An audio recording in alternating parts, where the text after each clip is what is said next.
Hello, guys. It's Shane Davis, 20-year comic book veteran. I'm here with the beautiful, lovely, sometimes she will make me a sandwich, light of my life, baby mama, wife of mine, Yanzi Lynn. Welcome back to the show. We've missed you.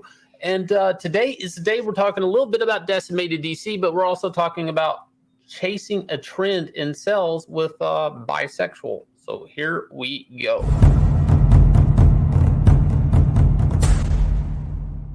So it's been no short news that basically bisexual Superman is the biggest talk of Comic Town, which is, I'll get into that in a little bit, not really good news, actually. It's actually bad news that it takes something like this to get people to look at Superman or even talk about comics. But it did happen. Superman is bisexual. For people who don't know, there's some hoo-ha out there. Gabe L-Tab walked off. DC colorist said he was done with it. Also, Truth, Justice, and the American Way out the door. No more it is. And here's the thing. So where's the money at? And it seems like there, at least people, Tom Taylor, different people, DC Comics are saying that the sales are unprecedented. So what do they mean? And why aren't these sales really out there? Well, one, the comic book companies never really want to share their sales data. It's always kind of estimated off of Batman selling 100,000 copies. And once you know that, you know the placeholder of every book, and it's kind of like a key to unlocking the sales. Now, let's just pretend it did sell through the roof. Okay, let's just give you a little bit of benefit of the doubt. It did sell because everybody's talking about it. So maybe everybody just needed to pick up a copy, speculators, all this stuff. So what does this mean for Comic Book Town? Well, let me walk you down through it. Before we do, hit like, subscribe, ring the bell for notifications. See that little sub down there in the bottom? You want to hit that. So what's going to happen next? Because I've worked in comics for 20-some years. I've dealt with editorial, and they only know to imitate success of somebody else. So Wolverine, new nemesis, would prefer to be his love interest. Okay, so bisexuality confirmed. Yay. It is literally going to be fight or. So that's what we're doing here in comics. That's what comics are about now. Now I do want to point out what's interesting here is they already had like Wolverine's son. I think his name was Dakin or something. I don't know. There was a Wolverine son, and he was bisexual, and it was there for a minute, and nobody really cared. So they can't really go do that again. But they really wish people cared like they do about Superman. So now everybody's going to imitate this. So comics, and what's interesting is they can only try to imitate success of others, especially when it's Marvel versus DC. If one's going to do a big event to pump up sales, the other one's going to do a big event. And eventually what happens over time is you as the audience get accustomed to this, and it's not a shock anymore, and then it's not special, and then it becomes predictable, and you just kind of steer out of events if you don't think they're cool or not. And people call this event fatigue.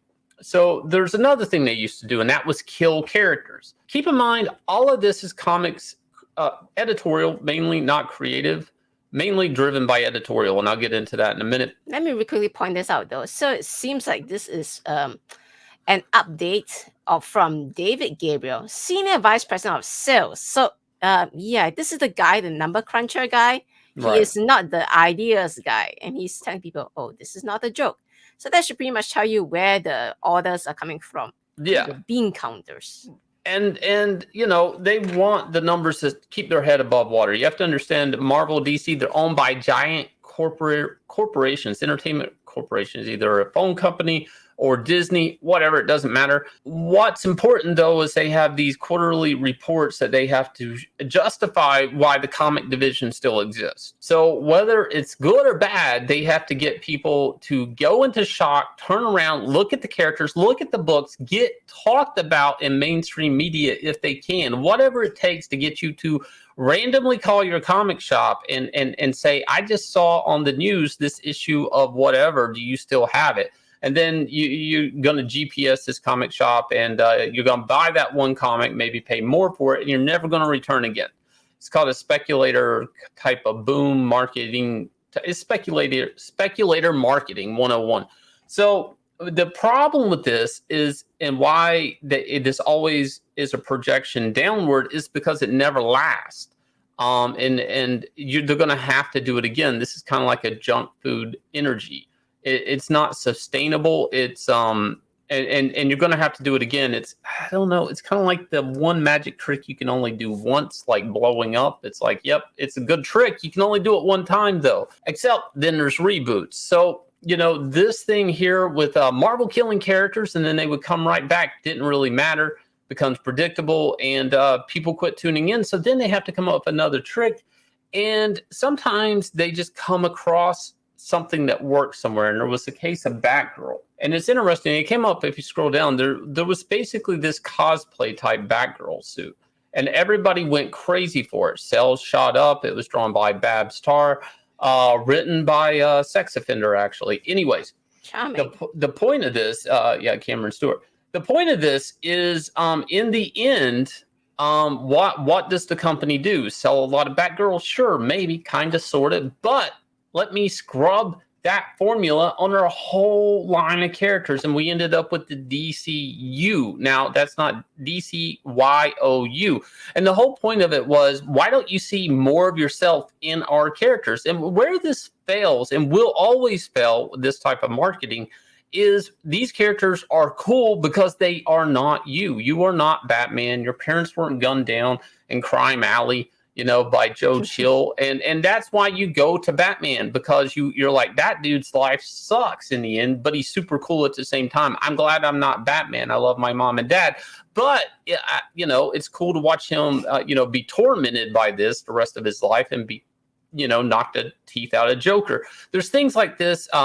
So basically they were like, let's jumble these characters up and make a robot suit Batman, a Superman that, is stubbly and has jeans and a t-shirt and lives in basically lives in a hotel, whatever. Robins that are just kids with leather jackets, things like that. Make it look very like dumbed down, very easy to cosplay.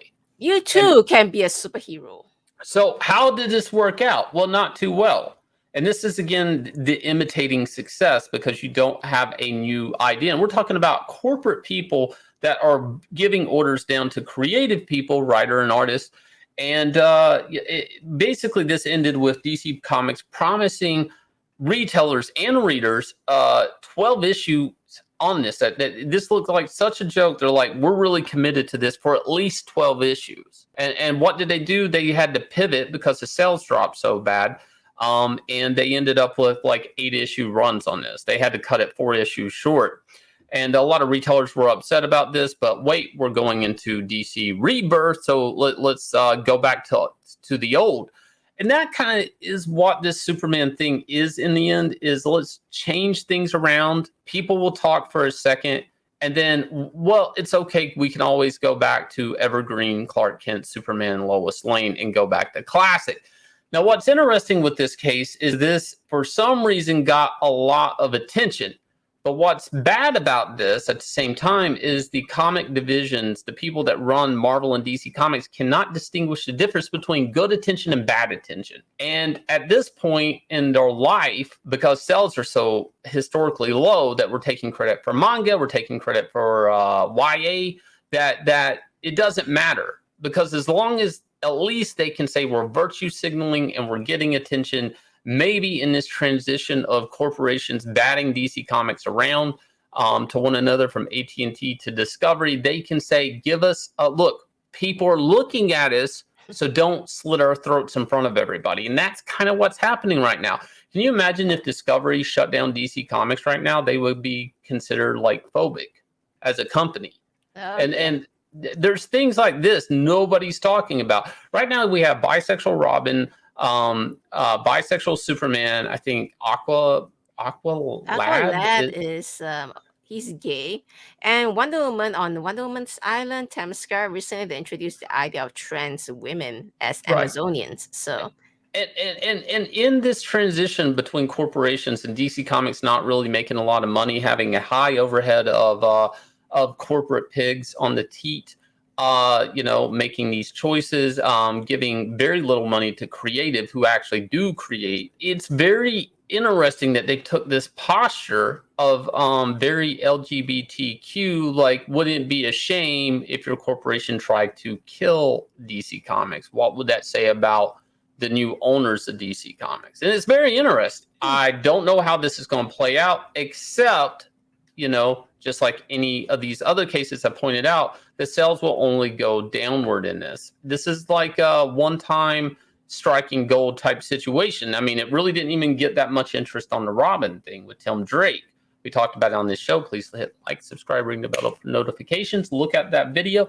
But see, it's already old news. Nobody cares about Tim Drake being bi until Tim Drake is on a date with Jonathan Kent, and you end up with Robin going out with Superman, or a bisexual Batman going out with bisexual Superman. See where this goes. Yay.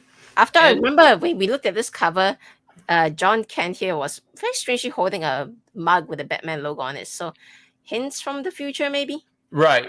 And how interesting are these characters if you have gods who can fly with heat vision and smash asteroids, but you only care about what they're smashing in the sack? I mean, that's kind of sad.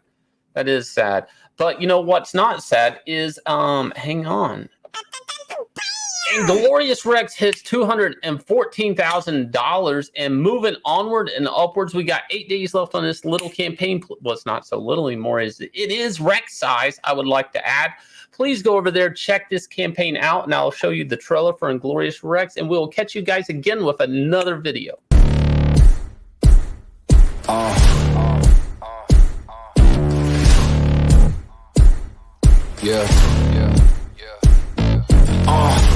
Pardon me and my tone. You can't step to my throne. They ain't working like me. I did this on my own. You asking where we been, huh? I don't know where to begin, huh? All this dirt on my skin. I just came here to win. I'm more than a man, I'm a monster. Somebody call a pastor, doctor. I got a 6 cents for imposters, so now I'm coming for the whole roster. It's not a game, why you playing with me? You could double back, lose track, try and hang with me. It must be in my veins, something you can't tame, cause I break the game. Can't control me. I got the power. I got